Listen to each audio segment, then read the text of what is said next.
So, you keep hearing about detox so much, in media, from friends. Really wanted to understand what detox is and how does yoga help with detox. The first aim of yoga is actually detox.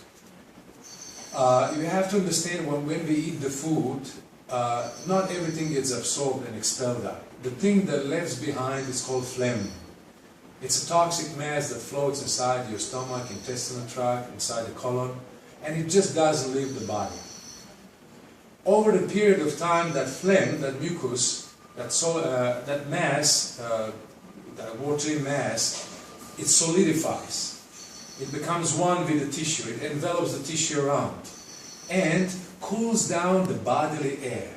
The cold bodily air has only one place then to go, and that's the joints, because the joints have a space. Then you start wreaking the havoc inside. You have hernia, slip disc, joint disorder, scoliosis, rheumatism, arthritis, osteoporosis, and stuff like this.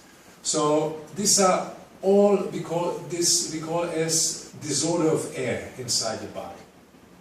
Now the responsibility is on the phlegm, because the phlegm prevents the air to freely move in the body.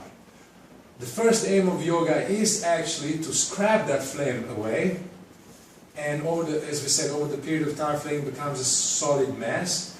That mass has to be also, I would say, heated up and melted away. When we start yogic exercises, we first light the fire, metabolic fire inside, and that fire dwells in the liver.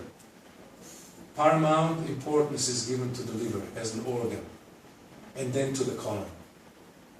So the colon we're going to expel, with the liver we start everything. When liver starts functioning, then the phlegm inside the body gets expelled out.